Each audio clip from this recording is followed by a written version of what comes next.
Video को like करके आगे शेयर जरूर कर देना। वो तो उसमें थूक भी डाले, क्या क्या डाले, अभी वो ये सब बात करने का यहाँ मौका नहीं है, वरना बात कहीं और जाएगी। हाँ, लेकिन हमारे यहाँ तो इतने तकद्दुस से बनता है कि हमारी औरतें ही बावुजू पकाती हैं। हाँ, हमारे यहाँ न्यास का बड़ा एहतिमाम है। न्यास को न्यास कहते ही इसीलिए है कि वो बड़ी आजिज़ी से और अकीदत से पेश की जाती है। हाँ, इसीलिए उसको न्यास कहते हैं। तो जिस इमाम जाफर सादिक की हम न्यास करते हैं, उनका एक पड़ोसी था। इमाम जाफर सादिक हज को जा रहे, वो पड़ोसी ने कहा हज़रत मैं घर बेचना चाहता हूं, और आपका पड़ोसी तो पहले आपका हक है कि आपको घर बेचूं। इमाम ने फरमाया कितने में बेचोगे? कहा इतने में। कहा देख इतने मेरे पास पैसे नहीं है, एक काम कर, मेरा नाना मालिक जन्नत है, तू मुझे घर बेच दे, मैं तुझे उसके बदले में जन्नत में महल लिख करके देता हूं। उसने कहा ठीक है। अब लोग भी उस वक्त के बड़े मोतक़िद थे, लेकिन आज कोई सैयद साहब ऐसा नहीं करना, बराए मेहरबानी नहीं करना, इसका मिसयूज नहीं करना। खुदा के लिए कौम बहुत भोली है। हाँ हाँ, ये सादात मेरे भाई लोग हैं, इसलिए मैं इनको कहने का हक रखता हूँ। हालांकि ये ऐसा नहीं करेंगे यार, हर जमाने में सैयद की पहचान देने वाली रही है, लेने वाले तो और लोग दिया है, हर दौर में दिया है। किसी दौर में सर दिया, किसी दौर में कलेजा दिया, किसी दौर में अली असगर दिया, किसी दौर में अली अकबर दिया। बस देना ही देना है, ये देने वाली कौम, देने वाले, ये मांगने वाले लोग। लेकिन उस वक्त तो सैयदना इमाम जाफर सादिक कुछ इख्तियार बता रहे थे, क्योंकि वो दौर ही ऐसा था। वो दौर जो था ना, असल में सादात के दुश्मनों का, वो बादशाहों का दौर था। तो कुछ वहां जब ऐसा होता है तो कुछ बताना पड़ता है। तो आपने फरमाया कि मैं जन्नत लिख देता हूँ। वो सच्चा मोतक़िद था, उसने लिख दिया, गोया रजिस्ट्री करा दी, और आपने पीछे लिख दिया इसने घर दिया, मैं अपने नाना की जन्नत से इसको जन्नत में महल देता हूँ। वो कितना आशिक था और मोतक़िद था, उसने कहा कि जब मैं मर जाऊं तो मेरे कफन में ये रख देना। रख दिया गया, रख दिया गया। अच्छा, ये तहरीर ले देकर सैयदना इमाम जाफर सादिक चले गए हज के लिए, हज को चले गए। अब हज से आए तो वो वाकई इंतकाल कर चुका था, मर चुका था, उसका इंतकाल हो गया था। हज से वापस आए तो उसके बेटों की नीयत बदल गई। हज से वापस आने के बाद बेटों की नीयत बदल गई। बेटों ने इमाम जाफर सादिक से आगे कहा कि भैया आपने हमारे अब्बू से घर ले लिया, एक ऐसा वादा करके जो क़यामत में पूरा होगा कि भी नहीं होगा, घर वापस दो। फरमाया मालिक वो था, बेचा मुझे, मैंने खरीदा, मैं मालिक बन गया, अब तुम नहीं मांग सकते, शरण नहीं मांग सकते तुम। तो उन्होंने कहा लेकिन आपने दिया क्या था? कहा वो तहरीर थी, मैंने जन्नत में मकान दिया था। कहा कि हमें सबूत चाहिए। फरमाया ये सबूत अब मुझसे मत पूछो, अपने बाप से जाके पूछो, जाओ उसकी कब्र पे और जाके पूछो कि सबूत क्या है। जब कब्र पर गए तो वहां पर वही रजिस्ट्री का कागज पड़ा हुआ था। इधर लिखा हुआ था कि मैंने घर दिया, नीचे लिखा हुआ था कि जो है वो मैंने जन्नत में महल दिया नाना की, या पीछे लिखा हुआ था जन्नत में महल दिया नाना का। और उसके बाद नीचे उसकी अपनी खुद की तहरीर थी, मेरे बेटो जाफर सादिक से लड़ना छोड़ दो, उन्होंने जो मकान का वादा किया था अल्हम्दुलिल्लाह मुझे मिल चुका है। ये लोग हैं। अब ये मर्तबा पाने के बाद इमाम जाफर सादिक का हाल ये था कि जब लोगों से मुसाफा करते थे तो मुसाफा करके कहते थे अगर तुम्हारी मगफिरत हो गई तो तुम मेरी सिफारिश करना, और अगर मेरी मगफिरत हो गई तो मैं तुम्हारी सिफारिश करना। कौन है ये? इमाम हुसैन रदी अल्लाह ताला अन्हु के सगे पर पोते हैं, इमाम ज़ैनुल आबिदीन के सगे पोते हैं, इमाम जाफर सादिक इमाम आजम के उस्ताद, जिनके बारे में इमाम आजम कहते हैं अगर जाफर सादिक न होते तो नोमान हलाक हो गया होता। जिसकी जूतियां सीधी करे इमाम आजम, वो कह रहे हैं कि अगर तुम्हारी बख्शिश हो गई तो मेरी सिफारिश करना, मेरी बख्शिश हो गई तो तुम्हारी सिफारिश करूंगा। लोग कहते आप तो सैयद हैं, आप तो आले रसूल हैं, तो आप रो कर कहते यही तो रोना है कि इतने बड़े बाप की औलाद है, अपने नाना को मुंह क्या दिखाएंगे। हालांकि उनके दौर में उनसे बड़ा मुत्तकी, जब नबी के शहजादों को इतना खौफ था, इतनी खशियत थी, आज हम कितने बेबाक हो गए, कुछ करने के लिए तैयार नहीं। और हम कहते हैं हमने एक बार सुभान अल्लाह कह दिया, हमें जन्नत नहीं मिलेगी तो जन्नत किसे मिलेगी? जिन्होंने पूरी पूरी रात भर इबादत की वो इतने मगरूर नहीं थे जितने मगरूर हम हुए हैं, जितना तकब्बुर अपने में आ गया है। इसलिए ख्याल करना इस बात का, जिनके रुतबे हैं सिवा, उनको सिवा मुश्किल है। बात दूर से दूर चली गई, आते हैं अपने उन्वान की तरफ। तो मेरे आका अलैहिस्सलाम के प्यारे दीवानों, मैदान महशर की सैर कराने की बात चल रही थी कि आइए मैदान महशर की सैर कर लेते हैं। बात दूर निकली, अब बात शॉर्ट ही कर लेते हैं। जो उन्वान लेके चला था अब शायद वो पूरा नहीं होगा, इख्तिसार से इसी को ख़त्म कर देते हैं। मैदान महशर की सैर, मैंने कहा ना कि आदम अलैहिस्सलाम जैसे नबी, नूह अलैहिस्सलाम जैसे नबी अल्लाह के खौफ से नफ्सी नफ्सी कर रहे। हदीस पाक जो पढ़ने चला था वो ये है कि मेरे आका सल्लल्लाहु अलैहि वसल्लम ने फरमाया, बल्कि उसका बैकग्राउंड और पस मंजर ये है कि सैयदना फारूक आजम रदी अल्लाह ताला अन्हु ने एक मर्तबा हजरत काब अहबार से पूछा, ए काब जरा ऐसी बात मुझे बता। हालांकि ये काब कौन है? ताबई है। ताबई कौन होता है? जिसने हुजूर को नहीं देखा बल्कि सहाबा को देखा, ईमान की हालत में दुनिया से गया। वो ताबई, सहाबी नहीं।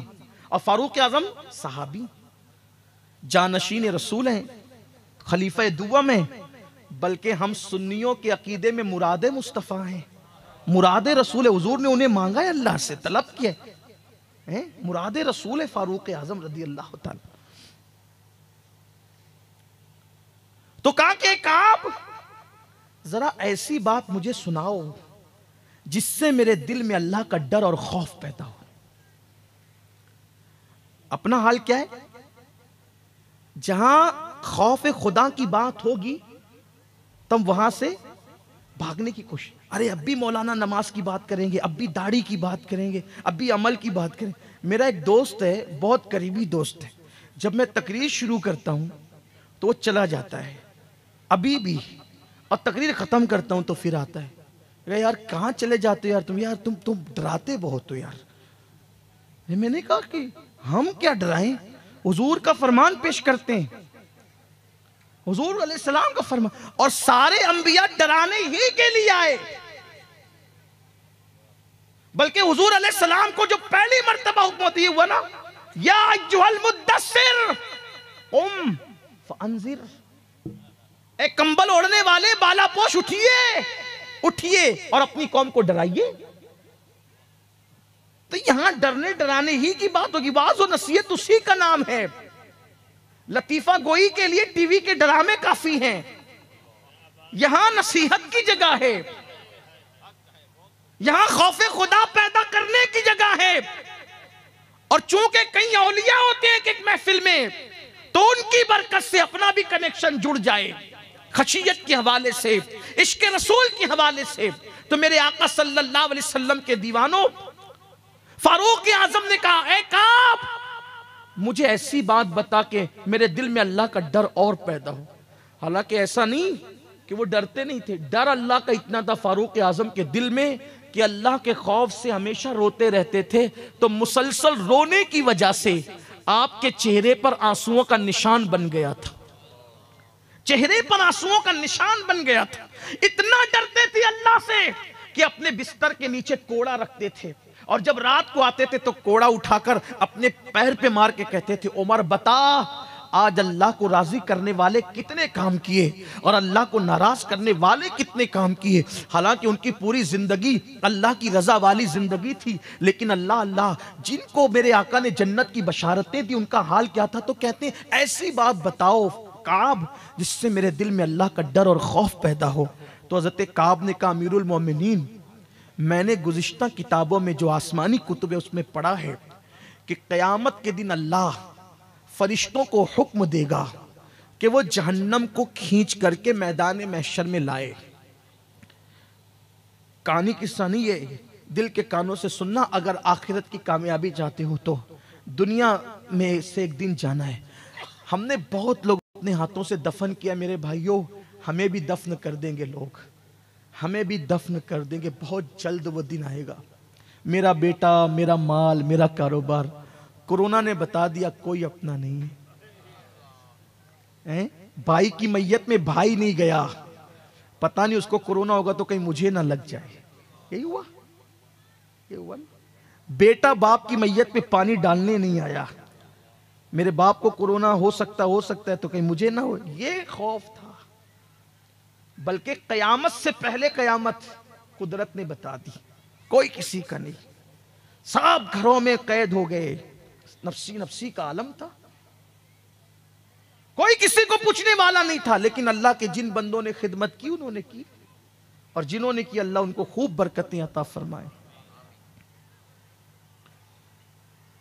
तो एक दिन हमें भी दफन कर दिया जाएगा मनो मिट्टी के नीचे, इससे पहले कि जिस्म का रिश्ता रूह से टूट जाए। बेदार हो जाओ, अल्लाह के लिए कुछ कर लो, मना लो, अल्लाह को राजी कर लो, गुनाहों से तौबा कर लो, पलट जाओ अल्लाह की तरफ, पलटो अल्लाह की तरफ, लौटो अल्लाह की तरफ। गुनाह में कोई इज्जत नहीं है, गुनाह में कोई सुकून नहीं है, गुनाह में कोई करार नहीं है। अल्लाह की यहां इज्जत नेकियों की वजह से, तकवे की वजह से, परहेजगारी की वजह से, सच्ची तौबा की वजह से, नेक अमल की वजह से। फारूक आजम से कहा, काबे अहबार ने, अमीरुल मोमिनीन, अल्लाह फरिश्तों को हुक्म देगा जहन्नम को लाओ महशर में, तो जहन्नम के मुंह में 70,000 लगाम डाल करके फरिश्ते उसको खींचते लाएंगे, और उसकी जब आग भड़क रही होगी तो उसकी भड़कती हुई आग को देखकर इब्राहिम खलीलुल्लाह जैसी हस्ती, जो अबुल अंबिया है, अंबिया के बाप है, वो अपने सर को सजदे में रखकर कहेंगे, ए अल्लाह, आज मैं किसी के लिए कुछ नहीं मांगता, सिर्फ इब्राहिम को अमान दे दे बस, मैं अपने लिए मांगता हूं, मुझे अमान दे दे बस, और किसी के लिए कुछ नहीं मांगता। हजरत मूसा अलैहिस्सलाम सर सजदे में रखे, काबे अहबार फारूक आजम से कहते हैं, मूसा अलैहिस्सलाम जैसा पैगंबर जिस पे अल्लाह ने तौरात नाजिल की, वो अपने सर को सजदे में रख कर कहेंगे, ए अल्लाह, आज मूसा तुझसे अमान चाहता है, आज मैं किसी के लिए कुछ नहीं मांगता, सिर्फ अपने आप के लिए अमान मांगता हूं। ईसा अलैहिस्सलाम तो सजदे में सर रख कर ये कहेंगे, ए अल्लाह, आज मैं अपनी मां मरियम के लिए भी कुछ नहीं मांगूंगा। देखिए ये मैदान महशर, जिस महशर के लिए सोचते हैं अरे क्या होगा वहां, देख लेंगे जो होगा, देख लेना, बहुत हिम्मत है ना। अगर वो नेकियों का हिसाब ले ले, नेकियों का, हम नेकी का हिसाब नहीं दे सकते, उसको गुनाहों का हिसाब देंगे। गौसे पाक रदी अल्लाह ताला रोते थे, अल्लाह, अगर मेरे आमाल तेरी बारगाह में कबूलियत के लायक नहीं तो तू मुझे क़यामत में अंधा उठाना। ये लोग थे जिनकी ठोकरों से मुर्दा जिंदा, हम कहाँ हैं हम लोग। खुदा के लिए खुद फरेबी और शैतान फरेबी का शिकार मत बनो, बहुत गुनाह कर चुके। सैयदना ईसा अलैहिस्सलाम अर्ज करेंगे, मौला मैं आज अपनी मां मरियम के लिए भी कुछ नहीं मांगता, आज मुझे अमान दे दे। जब मासूम लोगों की ये पोजीशन होगी, हम जैसे पापियों का अंजाम क्या हो। उस दिन के लिए अल्लाह से डरो, पलट जाओ। और अब उस दिन क्या होगा, जो आयत पढ़ी थी वो पढ़ते हैं और बात अब एंड की तरफ जाती है। उस दिन क्या होगा, जिस दिन अंबिया किसी के लिए कुछ नहीं मांगेंगे हमारे नबी के सिवा, वो एक अलग शान है, उस पर कभी गुफ्तगू होगी इंशाअल्लाह। हजरत ईसा कहेंगे, मैं अपनी मां मरियम के लिए भी आज कुछ नहीं मांगता, सिर्फ आज मुझे अमान दे दे, मुझे पनाह दे दे तेरी। उस दिन के लिए अल्लाह फरमाता है, इन्ना सम्अ वल बसर वल फुआद कुल्लु उलाइका कान अन्हु मसऊला। जिस दिन अंबिया नफ्सी नफ्सी कहेंगे हमारे नबी के सिवा, जिस दिन जिब्रील और फरिश्ते नफ्सी नफ्सी कहेंगे, उस दिन अल्लाह फरमाता है हम तुमसे सवाल करेंगे, इन्ना सम्अ वल बसर, तुमने कानों से क्या सुना था। हम पूछेंगे तुमसे क्या सुना था। कुरान है ये, मेरी कौम के जवानों क्या सुना था, क्या सुना था। पिक्चर के डायलॉग, फिल्मी गाने, शिरकिया कलिमात, गंदी गंदी स्टोरियां, नफ्स को उभारने वाले कलाम, क्या सुना था। मैं नहीं कह रहा हूं, अल्लाह कह रहा है। अल्लाह का कलाम है ना। हम तुमसे पूछेंगे कि तुमने सुना क्या था, कानों का इस्तेमाल क्या किया था। हदीस पाक में आता है, जिन्होंने अपने कानों से गाने सुने होंगे उनके कानों में शीशा पिघला के डाला जाएगा। क्या सुना था? कुर्बान, मोबाइल तो 1400 साल के बाद, 1450 साल के बाद पैदा होने वाला था। क्या सुना था? रात रात भर कान पे रखकर किससे बातें करते हो, क्या क्या बातें करते हो। कितनी गंदी गंदी बातें है ना। अगर रिकॉर्डिंग ओपन हो जाए तो खुद को शर्म आती है कि मैंने कितनी गंदी बात की। कितनी गंदी बात करते हैं दोस्तों से, गाली, मां बहन की गाली, नंगी नंगी गालियां। मत सुनो, फोन कट कर दो, मेरे कान ये सुनने के लिए नहीं है। क्या सुना था कुरान में? अल्लाह फरमाते हैं हम पूछेंगे क्या सुना था। बताना पड़ेगा ना, किस मुंह से गाली दे पाओगे वहां खड़े होकर कि ये सुना था। गाने गाकर कैसे बता सकोगे कि ये सुना था? वो डायलॉग कैसे बता सकोगे कि ये पूछा जाएगा ना क्या सुना था, बताना होगा। बल्कि कुरान कहता है इकरा किताबक, उस दिन तो लिखा भी होगा, हाथ में दिया जाएगा, लेना तू पढ़ के सुना क्या क्या तूने सुना था, पढ़ के सुना। आप क्या एहतियात थी बुजुर्गों की, क्या एहतियात थी। एक दिन फारूक आजम के इस हिस्से में फोड़ा हो गया, फुंसी आ गई। इस हिस्से को क्या कहते हैं? अपनी जबान में हम कहते हैं बगल। सही। लोग इयादत के लिए आए, आपको क्या हो गया? कहा हाथ के नीचे फोड़ा हो गया। और किसी ने कहा इतनी लंबी बात क्यों कर रहे हो कि हाथ के नीचे फोड़ा हो गया। शॉर्ट करना हुजूर को पसंद था, हाथ के नीचे फोड़ा हो गया। एक जुमले में कह देते बगल में फोड़ा हो गया तो शॉर्ट होती ना बात। फरमाते हैं लफ्ज़े बगल कहने में शर्म आती है, क्योंकि अल्लाह ने फरमाया कि जो तुम कहते हो वो लिखा जाता है और वो पढ़ के सुनाना पड़ेगा। तो अल्लाह की बारगाह में ये अल्फाज बगल पढ़ के मैं कैसे वो बगल का नाम लेने भी शर्माते हैं अल्लाह की बारगाह में। हमने कितनी गंदी गंदी बातें की है। कुरान कहता है सुनी कितनी गंदी गंदी बातें हैं। उस दिन का एहसास कर लो, ना माँ काम आएगी, ना बाप काम आएगा, ना दौलत काम आएगी, ना बेटे काम आएंगे, कोई काम नहीं। कुरान का इन्ना सामा, पूछेंगे तुम्हारी समाधि, वल बसर, आंखों से क्या देखा था, क्या देखा था आंखों से। आंखों को आवारा करने वालों क्या देखा था।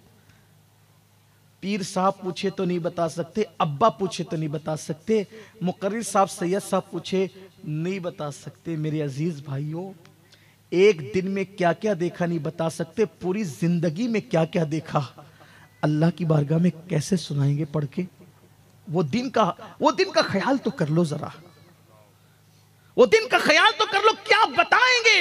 यही वजह तो थी हमारे बुजुर्गों की इतनी एहतियात थी देखने के मामले में, इतनी एहतियात थी कि निगाहें नीची रहती थी।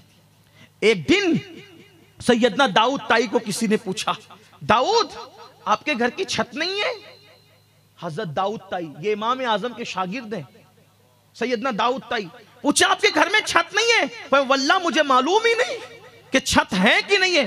कहा कितने साल से रहे हो? कहा 40 साल से रह रहा हूं। कहा 40 साल से रहे हो, छत नहीं, पता नहीं? फरमाया ऊपर निगाह उठाने का कभी मौका ही नहीं आया। तो मैंने सोचा कि बिला जरूरत नजर क्यों उठाऊं, इसलिए मैंने कभी अपने घर की छत को भी नहीं देखा। जितने जिनके तकवा परहेजगारी का हाल यह था कि वो घरों की छत को नहीं देखते थे। आज तो बड़ी माजरत के साथ यूट्यूब पर जाकर के वो मनाजिर सर्च किए जाते हैं जिसका आज हम जिक्र नहीं। मैं ये नहीं कहता कौन क्या देखता है, लेकिन ये जरूर कहूंगा कि हर आदमी अपने आप में डूब कर सोचे, अपने मन में डूब कर पा जा सुरागे जिंदगी। तू अगर मेरा नहीं बनता न बन, अपना तो बन, मेरे हमदर्द मत बनो। मैं आपका हमदर्द बनूं या ना बनूं 2 नंबर की बात है, अपने आप के हमदर्द बन जाओ। मेरे कौम के जवानों, हिम्मत नहीं है हमारे अंदर अल्लाह का अज़ाब हम बर्दाश्त कर सके। अगर मेरा अल्लाह शहद की मक्खी भी भेज देना कब्र के अंदर तो भी हम उस अज़ाब को बर्दाश्त नहीं कर सकते। लेकिन ये नहीं कहा गया कि शहद की मक्खियों का अज़ाब दिया जाएगा। ये कहा गया कि इतने बड़े बड़े सांप होंगे कि 70 साल की लंबाई में जितना ऊंट दौड़ सकता है, घोड़ा दौड़ सकता है, उतने लंबे लंबे बिच्छू और सांप होंगे। और वो एक डंक मारेगा तो इंसान ज़मीन 7 तबक ज़मीन के अंदर धंस जाएगा। सोचो तो अल्लाह का अज़ाब कैसे उठा सकेंगे, बर्दाश्त कर सकेंगे। अल्लाह हमारी आंखों के बारे में पूछेगा। वल फुआद, दिलों में क्या प्लान थे। लोगों से मिलते थे तो ऐसी मीठी मीठी बातें करते, दिलों में बुग़्ज़ रखते थे। सीने मिलाते थे, सीने, दिल नहीं मिलाते थे। ज़बानें मीठी थी, दिल भेड़ियों की तरह थे। अल्लाह फरमाएगा दिल में क्या था, हम उसके बारे में भी पूछेंगे। एक दूसरे को भाई भाई कहते रहे, बेटा कहते रहे, विवाही कहते रहे, ये कहते रहे, वो कहते रहे, लेकिन दिलों में बुग़्ज़ किने रखते थे। पूछेंगे दिलों में क्या था। इसलिए मोमिन का दिल आईने की तरह साफ होना चाहिए, बल्कि आईने से ज्यादा साफ होना चाहिए। जिनके दिलों में दूसरों के लिए कीना होता है, ना उनके सर के ऊपर सजदे जाते हैं, ना उनके सर के ऊपर दुआएं जाती है। दिलों को पाक करो, मन को पाक करो, दिल में गंदगी मत रखो।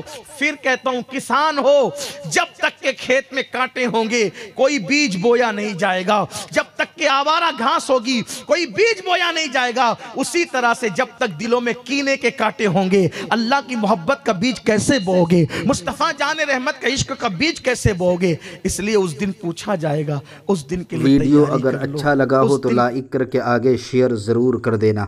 अल्लाह हाफिज़।